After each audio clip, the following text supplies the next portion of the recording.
இரும்பெரும் தெய்வங்களான நம்முடைய புரட்சித் தலைவர் எம்ஜிஆர், புரட்சித் தலைவி அம்மா அவர்களுடைய அருளாசியோடு இருவரும் தெய்வங்களின் மறு வடிவமாக இருக்கிற புரட்சித் தலைவர் ஐயா எடப்பாடியார் அவர்களுடைய ஆணைக்கிணங்க தமிழகம் முழுவதும் நடைபெற்றுக் கொண்டிருக்கிற திராவிட முன்னேற்றக் கழக அரசினுடைய மக்கள் விரோத போக்கினை சட்டம் ஒழுங்கு சந்தி சிரிப்பதையும் கள்ளச்சாராய மரணத்திற்கு தார்மீக பொறுப்பேற்று திமுக அரசு ராஜினாமா செய்ய வேண்டும் என்று ஒரு மாபெரும் மக்கள் இயக்கமாக அனைத்து இந்திய அண்ணா திராவிட முன்னேற்றக் கழக தொண்டர்கள் பொதுமக்களோடு இணைந்து இந்த மாபெரும் மக்கள் இயக்கத்தை ரிசைன் ஸ்டாலின் என்கின்ற இந்த துண்டு பிரசுரங்களை தமிழகம் முழுவதும் விநியோகித்து வருகிற நிகழ்ச்சி தொடர்ந்து நடைபெற்றுக் கொண்டிருக்கிறது. இன்றைக்கு அரசு தார்மீக பொறுப்பேற்பதற்கு பதிலாக அதிகாரிகள் மீது பழி சுமத்தி அவர்களை இடமாற்றம் செய்து மக்களை திசை திருப்புகிற ஒரு நடவடிக்கையை நாம் பார்க்கிறோம். ஏற்கனவே மரக்காணத்தில் 22 பேர்கள் இறந்தபோது இதுபோன்ற ஒரு சம்பவம் நடைபெறாது என்று முதலமைச்சர் சொன்னார். ஆனால் தொடர்ந்து இந்த கள்ளச்சாராய மரணங்கள் நடந்து கொண்டே இருப்பது வேதனை அளிக்கிறது. அதை தடுத்து நிறுத்துவதற்கு முதலமைச்சர் இரும்பு கரம் கொண்டு நடவடிக்கை எடுக்க வேண்டும் என்று இந்த மக்கள் எதிர்பார்க்கிறார்கள். அதேபோன்று ஆட்சி பொறுப்பேற்ற 3 ஆண்டுகளிலே 3 முறை மின்சார கட்டணம் உயர்ந்திருக்கிறது. 8 ஆண்டுகள் அனைத்து இந்திய அண்ணா திராவிட முன்னேற்றக் கழக ஆட்சியிலே மின்சார கட்டணம் உயர்த்தப்படவில்லை என்பது இந்த நாட்டு மக்களுக்கு நன்றாக தெரியும்.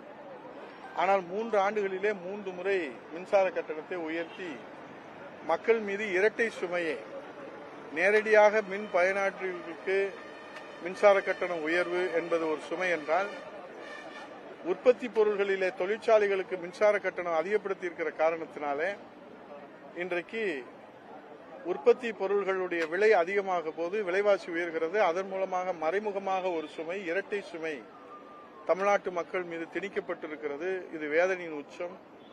அது ஏற்கனவே இன்றைக்கு மின்சார கட்டண உயர்விலே வேதனையில இருக்கிற இந்த மக்களுக்கு வெந்த புண்ணிலே வேல் பாய்ச்சுவதை போல இன்றைக்கு இந்த மின்சார கட்டண உயர்வு இருக்கிறது. இதை கண்டித்து செவ்வாய்க்கிழமை நம்முடைய கழகத்தினுடைய நிரந்தர பொதுச் செயலாளர், மாண்புமிகு எதிர்க்கட்சி தலைவர், வருங்கால முதலமைச்சர் எடப்பாடி அவருடைய ஆணைக்கிணங்க தமிழகம் முழுவதும் நடைபெறுகிற கண்டன ஆர்ப்பாட்டத்திலே மதுரையிலே கள்ளிக்குடியிலே அந்த கண்டன ஆர்ப்பாட்டத்தை நடத்த இருக்கின்றோம். இது ஒரு தொடர் மக்கள் இயக்கமாக இந்த போராட்டத்தை நடத்தி கொண்டிருக்கிறோம்.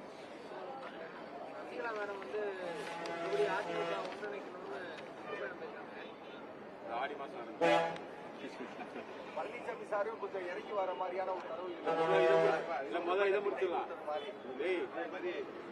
உங்களுக்கெல்லாம் தெரியும், ஐயா காளிமுத்து அவர்கள் அடிக்கடி சொல்லுவாங்க, இந்த கறந்த பால் மடி புகாது, கருவாடு மீனாகாது. மீன் கருவாடாகலாம், ஆனா கருவாடு மீனாகாது.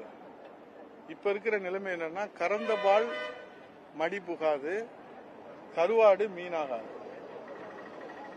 இந்த நிலைமையில இந்த மாதம் அனைத்து இந்திய அண்ணா திராவிட முன்னேற்ற கழக தொண்டர்கள் மிகவும் கவனமாகவும் விழிப்புணர்வோடும் எச்சரிக்கையோடும் இருக்க வேண்டிய தருணம் இது.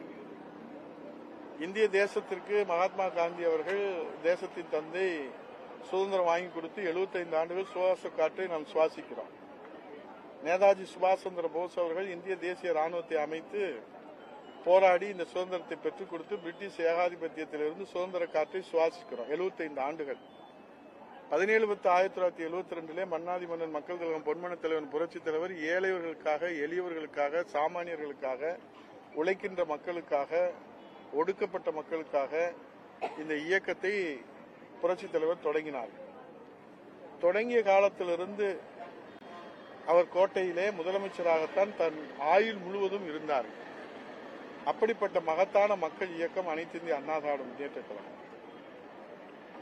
இந்த இயக்கத்திலே 52 ஆண்டுகள் பொன்விழா காண்கின்ற இந்த இயக்கத்திலே புரட்சி தமிழர் ஐயா எடப்பாடியார் அவர்கள் ஒரு சாமானியனாக கிளைக்கழக செயலாளராக தன்னுடைய பொது வாழ்க்கையை தொடங்கி 50 ஆண்டு காலம் தன்னுடைய அயராத உழைப்பால், விசுவாசத்தால், அம்மா மீது இருக்கிற விசுவாசத்தால், அம்மாவின் ஆன்மாவின் ஆட்சியோடு, புரட்சித் தலைவர் ஆன்மாவின் ஆட்சியோடு, தொண்டர்களின் ஆதரவோடு, மக்களுடைய ஆதரவோடு 4.5 ஆண்டு காலம் எவராலும் அவ்வளவு சாமானியாக நடத்த முடியாது என்று சொல்லுகிற அரசை அம்மாவின் மறைவுக்கு பிறகு தாயை இழந்த பிள்ளைகளுக்கு தாயாக, தலைவனை இழந்த தொண்டர்களுக்கு தொண்டனாக, இன்றைக்கு முதலமைச்சராக, சிறந்த முதலமைச்சராக 4.5 ஆண்டு காலம், அது கொரோனா காலத்திலே தன் உயிரை பற்றி கூட பொருட்படுத்தாமல் இந்த மக்களை காப்பாற்றினார். தொடர்ந்து அவர்தான் முதலமைச்சராக இருக்க வேண்டும் என்று இந்த மக்கள் நினைத்தார்கள். ஆனால் அதில் உள்ளடி வேலைகளின் காரணமாக அனைத்து இந்திய அண்ணா திராவிட முன்னேற்ற கழகம் மீண்டும் ஆட்சி பொறுப்பை 3வது முறையாக ஆர்டிக் சாதனை படைக்க இருந்ததை யார் திட்டமிட்டு அந்த ஆட்சி அமைய விடாமல் தடுத்து நிறுத்தியது என்பதை இந்த நாட்டு மக்களுடைய தீர்ப்புக்கே நான் விட்டு விடுகிறேன். ஏனென்றால் மக்கள் அண்ணா திராவிட முன்னேற்ற கழகத்திலே எடப்பாடியார் தான் முதலமைச்சராக வர வேண்டும் என்று தீர்ப்பளித்தார்கள். 43 தொகுதிகளிலே 1,92,000 வாக்குகளை அண்ணா திராவிட முன்னேற்ற கழக கூட்டணி பெற்றிருந்தால் 3வது முறையாக அண்ணா திராவிட முன்னேற்ற கழகம் ஆட்சி கட்டிலே அமர்ந்திருக்கும். ஆகவே அதைத் தொடர்ந்து பொதுச் செயலாளராக புரட்சி தமிழர் ஐயா எடப்பாடியார் பொறுப்பேற்று எத்தனையோ வழக்குகளை சந்தித்து நீதிமன்றத்திற்கு சென்று, தேர்தல் ஆணையத்துக்கு சென்று, இந்த தொண்டர்கள் எல்லாம் மன உறுதியோடு புரட்சி தமிழரோடு நின்ற காரணத்தினாலே அண்ணா திராவிட முன்னேற்ற கழகம் மீண்டும் வலிமை பெற்று கொடியை மீட்டி, இரட்டலையை மீட்டி, கட்சியை மீட்டி இன்றைக்கு அண்ணா திராவிட முன்னேற்ற கழகத்தை வலிமையோடு வழிநடத்தி 2 கோடி தொண்டர்களும் சுவாச காற்று, சுதந்திர காற்றை சுவாசித்துக் கொண்டிருக்கிறார்கள். அதில் எந்த மாற்று கருத்தும் இல்லை. நான் யாரையும் குறைத்து மதிப்பிட்டோ அவதூறு பரப்புவதற்காக இதை நான் சொல்லவில்லை. வரலாறை நான் நினைவு கூறுகிறேன். 33 ஆண்டு காலம் அம்மா அவர்களோடு இருந்து ஆட்சி நிர்வாகத்திலே முழுமையாக செயல்படுத்தியவர்கள் என்று தனக்குத்தானே பிரச்சாரத்திலே இன்றைக்கு அவர்கள் முன்னிலைப்படுத்துகிறார்கள். ஆனால் அவர்கள் தாங்கள் சார்ந்த சமுதாய மக்கள் இன்னும் வறுமை கோட்டிற்கு கீழ்தான் உள்ளார்கள், அவர்களுடைய குடும்ப வாழ்வாதாரத்திற்கும் அவர்களுடைய படுகின்ற கஷ்டங்களுக்கும் தீர்வு காண்பதற்கு ஏதாவது முயற்சி எடுத்தால் அதை சொல்வதற்கு அவர்கள் தயாரா? ஒன்று. இன்னமும் அவருடைய வாழ்வாதாரத்திலே ஒவ்வொரு நாளும் கல்வியிலே பின்தங்கி, பொருளாதாரத்திலே பின்தங்கி, வறுமை சூழலிலே சிக்கி சின்னமாகி செத்து பிழைத்துக் கொண்டிருக்கின்றார்களே, அதை நாம் நேரிலே கிராமத்திலே பார்க்கிற போது கண்களிலே கண்ணீர் வருகிறது. அந்த கண்ணீரை துடைப்பதற்கு இவர்கள் மனசாட்சியை தொட்டு சொல்லட்டும் என்ன அவர்கள் நடவடிக்கை எடுத்தார்கள் என்று. ஆனால் இந்த பின்புலத்திலே தான் அவர்கள் இந்த மக்களை, பாவப்பட்ட மக்களை, எளிய மக்களை, சாமானிய மக்களை, கண்ணீர் வடிக்கின்ற மக்களை இன்றைக்கு அந்த பின்புலத்தை காட்டி தங்களை வளர்த்துக் கொண்டார்களே தவிர, இது ஏதோ புதிதாக சொல்லுகிற செய்தி அல்ல. தங்களை வளர்த்துக் கொண்டார்களே தவிர இந்த பின்புலத்துக்கு காரணமான இந்த சாமானிய மக்களுக்கு ஒரு செம்பு தண்ணீர் கூட எடுத்து கொடுக்கவில்லை என்பதுதான் நிச்சயமான உண்மை. இதை சீர்படுத்த ஏதாவது அவர்கள் முயற்சி எடுத்திருந்தால் நிச்சயமாக இந்த நாடே திரண்டு அவர்கள் பின்னால் நின்றிருக்கும். அவர்கள் எதுவும் செய்யவில்லை. இன்னும் ஒன்றை நான் நினைவுபடுத்துகிறேன். புரட்சி தலைவரோடும் புரட்சி தலைவி அம்மா அவர்களோடும் அரசியல் பயணத்திலே நம்பிக்கைக்குரிய தளபதிகளாக, மிகச்சிறந்த அரசியல் ஆளுமைகளாக, மக்கள் செல்வாக்கோடு களப்பணி ஆற்றி வந்த அன்றைக்கு ஐயா எஸ்டிஎஸ் அவர்களிலிருந்து தொடங்கி ஐயா திருநாவுக்கரசர் அவர்கள், அதைத் தொடர்ந்து ஐயா கருப்பசாமி பாண்டியன் அவர்கள், ஐயா காளிமுத்து அவர்கள், அழகு திருநாவுக்கரசு அவர்கள், சேடபட்டி முத்தியா அவர்கள், சத்தியமூர்த்தி அவர்கள், துரை தன்ராஜுடைய தகப்பனார் ஐயா துரைராஜ் அவர்கள், ஆமா பரமசிவம் அவர்கள், நயினார் நாயேந்திரன் அவர்கள், அண்ணன் திண்டுக்கல் சீனிவாசன் அவர்கள், அண்ணன் நத்தம் விஸ்வநாதன் போன்ற இன்னும் பல தலைவர்கள் அம்மா காலத்திலே அனைத்திந்திய அண்ணா திராவிட முன்னேற்ற கழகத்திலே அரசியல் எதிர்காலம் கேள்விக்குறியானதற்கு யார் காரணம்? அவர்களுடைய அரசியலுடைய பயணத்திலே இன்றைக்கு ஐயா எஸ்டிஎஸ் அவர்கள் இறக்கிற போது யாருமே சென்று பார்க்காத ஒரு நிலையை உருவாக்கினார்கள். இன்றைக்கும் அழகு திருநாவுக்கரசு ஐயா அவருடைய குடும்பத்தை நீங்கள் சென்று பார்த்தீர்களானால் எவ்வளவு வறுமையிலே சிக்கி சின்னாவின கொண்டிருக்கிறார்கள். ஆக இவர்களெல்லாம் இந்த அரசியல் அண்ணா திராவிட முன்னேற்ற கழகத்திலே அம்மாவின் நம்பிக்கைக்குரியவர்களாக இருந்து உழைத்து உழைத்து நான் சொல்லுவது, அவர்கள் சார்ந்த சமுதாயத்தினுடைய தலைவர்களை மட்டும் நான் குறிப்பிட்டு காட்டுகிறேன். இது அவதூறாக நான் சொல்லவில்லை. ஆகவே இந்த தலைவர்கள் எல்லாம் இன்றைக்கு அவருடைய அரசியல் எதிர்காலம் கேள்விக்குறியாயிருக்கிறது என்று சொன்னால் நிச்சயமாக உறுதியாக இன்றைக்கு ஆடி மாதத்திலே தென்காசியிலே சுற்றுப்பயணம் என்ற பெயரிலே சுற்றுலா பயணம் தொடங்கி இருக்கிறார். அவர்கள்தான் காரணம் என்பதை நான் பகிரங்கமாக குற்றம் சாட்டுகிறேன். அவர்கள் எந்த மேடையிலே விவாதிப்பதற்கு என்னை அழைத்தாலும் நான் அதற்கு தயாராக இருக்கிறேன். ஆகவே அனைத்து இந்திய அண்ணா திராவிட முன்னேற்ற கழகம் நிச்சயமாக மக்களுடைய பேராதரவோடு உறுதியாக புரட்சித் தமிழர் ஐயா எடப்பாடியார் தலைமையிலே ஆட்சி அமைத்து வறுமையை ஒழித்து 8 கோடி தமிழர்களுடைய வளமான வளர்ச்சிக்கு மிகுந்த எதிர்காலத்தை உருவாக்கி கொடுப்பார்கள் நம்முடைய எடப்பாடியார் என்கிற நம்பிக்கையிலே தான் புரட்சித் தலைவர் காலத்திலே, புரட்சித் தலைவர் அம்மாவுடைய காலத்திலே எப்படி அனைத்து இந்திய அண்ணா திராவிட முன்னேற்ற கழகம் சாதி சமய இன வேறுபாடுக்கு அப்பாற்பட்ட சமதர்மத்தினுடைய அடையாளமாக இருந்ததோ அப்படித்தான் இன்றைக்கும் இருக்கிறது. இந்த சுற்றுப்பயணம் ஒரு சுற்றுலா பயணமாகத்தான் இருக்கும். நான் கேட்கிறேன், அவர்களுக்கு இருக்கின்ற வசதிக்கும் வாய்ப்புக்கும் இந்த தமிழ்நாட்டு மக்களுக்கு எவ்வளவோ உதவி இருக்க முடியும், சேவை செய்திருக்கிற முடியும். ஆனால் கிடைத்த வாய்ப்புகள் எல்லாம் எதுவுமே செய்யாமல் தற்போது நான் செய்கிறேன் என்று சொன்னால் இது தும்பை விட்டு வாழை பிடிக்கிற கண்கட்ட பிறகு சூரிய நமஸ்காரம் என்பதைத்தான் இந்த மக்கள் பார்க்கின்றார்கள். ஆகவே அதிகாரம் அவர்கள் கையிலே இருந்த போதும், காலம் அவர்களுக்கு துணையாக நின்ற போதும், அப்பொழுதெல்லாம் இந்த பாவப்பட்ட ஏழை எளிய சாமானிய மக்களுக்கு எதுவுமே செய்யாமல் அப்படியே இருந்தும் இவ்வளவுக்கு பிறகும் அவர்கள் மீது அன்பு கொண்டவர்கள் சில பேர்கள் உண்டு. அதையும் நாங்கள் நன்றாக அறிவோம். அவர்களுக்காக இதை நான் உரிமையோடு கேட்கிறேன். அவர்கள் நினைத்திருந்தால் இந்த பாவப்பட்ட ஏழை எளிய சாமானிய மக்கள், வறுமையிலே வாழ்ந்து வருகிறவர்கள், தினந்தோறும் செத்து செத்து பிழைத்துக் கொண்டிருக்கிற மக்களுக்கு ஏதாவது செய்திருக்கலாமே. ஆனால் எதுவுமே அவர்கள் செய்தது உண்டா? உங்கள் மனசாட்சியை தொட்டு சொல்லுங்கள் என்பதை நான் இங்கே தார்மீக உரிமையோடு கேள்வி கேட்கிறேன். நிச்சயமாக நம் மக்களுக்கு அவர்கள் எதுவும் செய்யவும் இல்லை, கடுகளவும் நன்மையும் செய்யவில்லை. ஆனால் நிச்சயமாக உறுதியாக இந்த பின்புலத்தை பயன்படுத்தி அவர்கள் கணக்கில்லாமல் சேர்த்துக்கொண்டு வைத்துக்கொண்டு அவர்கள் இன்னும் வைத்திருக்கிறார்கள். இப்போது சுற்றுப்பயணம் என்கிற பெயரிலே சுற்றுலா பயணம் வருகிறார்கள். இப்போது மக்கள் ஏமாறுவதற்கு தயாராக இல்லை.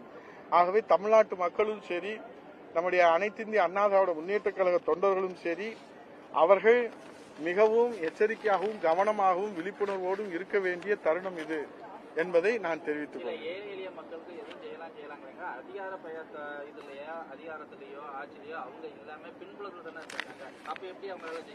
அவங்க தான் இப்ப பிரச்சாரத்துல முன்னெடுத்து சொல்றாங்க, எனக்கு ஆட்சி நிர்வாகம் எல்லாம் தெரியும். இப்ப எங்களை போன்றவர்களுக்கெல்லாம், இங்க எம்எல்ஏ இருக்கிறவங்க எங்கள் போன்றவர்களுக்கெல்லாம் தெரியும் அவர்களிடத்துல எப்படி அதிகாரம் மையம் கொண்டிருந்தது என்பது எங்களுக்கு தெரியும். அந்த அதிகாரத்தை அவர்களுடைய இந்த பின்புலத்தை பயன்படுத்தி அவர்களுடைய வாழ்வாதாரத்தை உயர்த்தி கொண்டார்களே தவிர அவர்களை நம்பிய இந்த மக்களை அவர்கள் கைவிட்டு விட்டார்கள், கரம் தூக்கி விடவில்லை என்பது நிதர்சனமான உண்மை. அது இந்த மக்களுக்கு யார் வேண்டுமானால் மனசாட்சியை தொட்டு சொல்லட்டும்.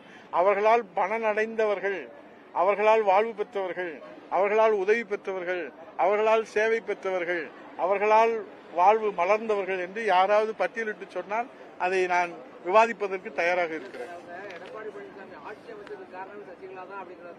இல்ல, இங்க இருக்கிற பெரும்பான்மை சட்டமன்ற உறுப்பினர்கள், நான் உள்பட, இங்க இருக்கிற மாணிக்க உள்பட பெரும்பான்மை சட்டமன்ற உறுப்பினர்கள் அன்றைக்கு ஆதரவு கொடுத்ததுனாலதான் அங்க சபாநாயகர் நம்பிக்கை தீர்மானம், அந்த நம்பிக்கை தீர்மானத்துல நிறைவேற்றினாதான் ஆட்சி அமைக்க முடியும். சட்டமன்ற உறுப்பினர்கள் மனதார எடப்பாடியாரை முதலமைச்சராக அம்மாவுடைய மறு வடிவமாக ஏற்றுக்கொண்ட காரணத்தினால்தான் அங்கே நாம் 4.5 ஆண்டு காலம் புனித ஆட்சியை புரட்சி தமிழர் எடப்பாடி அவர்கள் கொடுக்க முடிந்தது என்பது எல்லோருக்கும் தெரிந்த ஒன்றுதான்.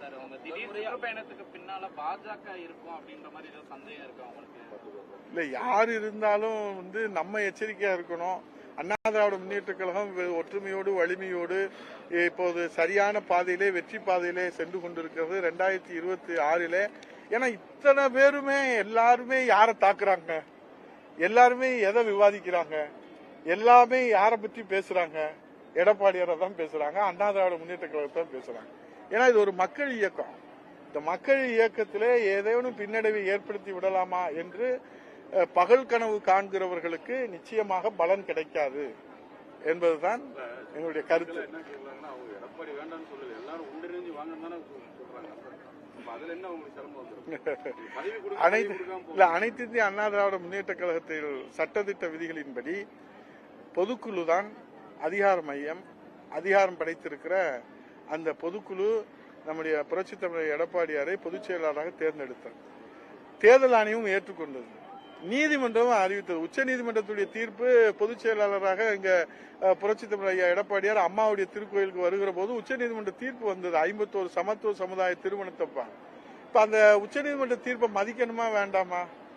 தேர்தல் ஆணையத்தினுடைய தீர்ப்பை மதிக்கணுமா வேண்டாமா? இப்ப நீங்க செய்யற செயல் மக்களுக்கு குழப்பத்தை ஏற்படுத்துமா ஏற்படுத்தாதா? தேர்தல் ஆணையம் சொல்லி இருக்குது பொதுச் செயலாளர் எடப்பாடியாருன்னு, உச்ச நீதிமன்றம் சொல்லி இருக்கிறது பொதுச் செயலாளர் எடப்பாடியாருன்னு. ஆனா நீங்க கொடியை கட்டிட்டு பொதுச் செயலாளர்னு சொன்னா இதை நீதிமன்றத்தை அவமதிக்கிற செயல், தேர்தல் ஆணையத்தை அவமதிக்கிற செயல், இந்த மக்களை அவமதிக்கிற செயல், அனைத்து இந்திய அண்ணா திராவிட முன்னேற்ற கழக தொண்டர்களை அவமதிக்கிற செயலாகத்தான் இது பார்க்கப்படுகிறது.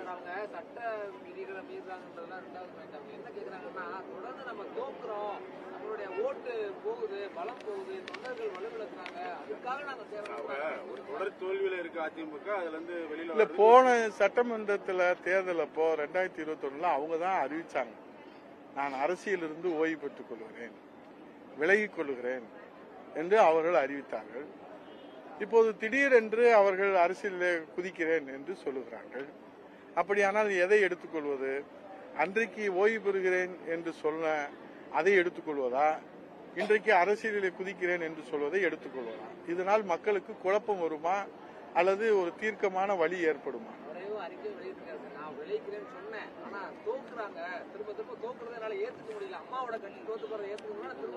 அனைத்து இந்திய அண்ணா திராவிட முன்னேற்ற கழகம் பொதுச் செயலாளராக பொறுப்பேற்று இந்த நாடாளுமன்றத்திலே இன்றைக்கு களம் கண்டிருக்கிறோம்.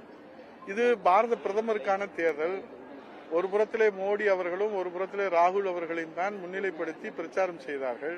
நாங்கள் தமிழகத்துடைய உரிமையை முன்னிலைப்படுத்தி புரட்சித் தலைவர் எடப்பாடியாருடைய தலைமையிலே தமிழக காவேரி உரிமை, முல்லை பெரியார் உரிமை, ஜீவாதார உரிமை, கல்வி உரிமை இதையெல்லாம் நிலைநாட்ட வேண்டும் என்று சொன்னோம். மக்கள் பிரதமர் வேட்பாளரை தேர்வு செய்யக்கூடிய தேர்தல் என்கிற அடிப்படையிலே தான் அவர்கள் வாக்களித்திருக்கிறார்கள்.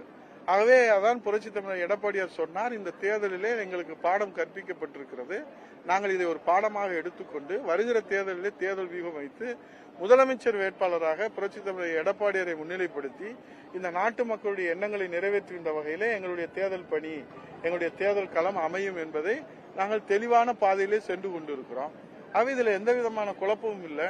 வருகிற சட்டமன்ற தேர்தலில் நிச்சயமாக உறுதியாக இந்த மக்கள் அண்ணா திராவிட முன்னேற்ற கழகத்தை தமிழ்நாட்டு மக்கள் கைவிட மாட்டார்கள். ஏன்னா 52 ஆண்டுகள் இந்த மக்களுக்கு சேவை செய்திருக்கிற இயக்கம் இது. புரட்சித் தலைவர் தொடங்கிய இயக்கம், அம்மாவுடைய ஆன்மா, புரட்சித் தலைவருடைய ஆன்மா இந்த இயக்கத்தை காப்பாற்றும், கரையேற்றும், வெற்றி சிம்மாசனத்திலே முதலமைச்சர் அணியிலே எடப்பாடியாரை அமர்த்தும்.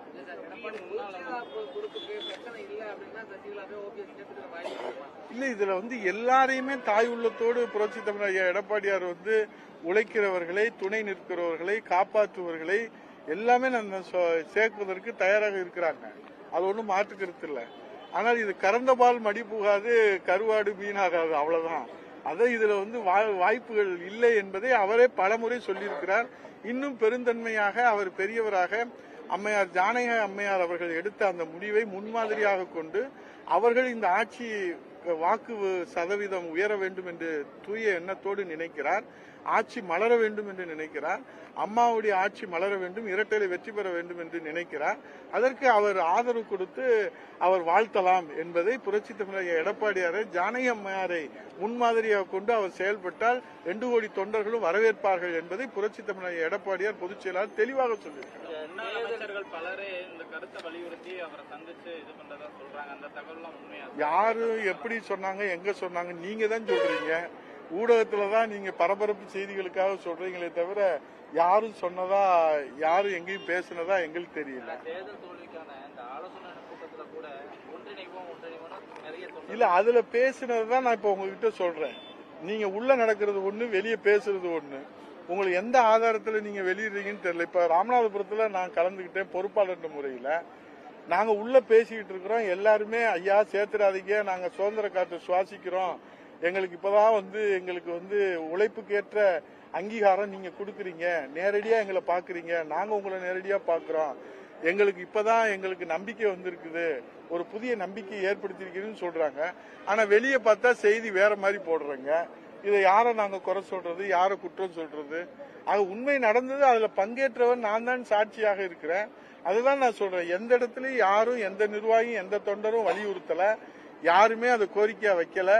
அது அண்ணா திராவிட முன்னேற்ற கழகம் எப்பயும் போல வெற்றி பாதையில புரட்சி தலைவர் எடப்பாடி தலைமையில நடைபெற்றுக் கொண்டிருக்கிறது.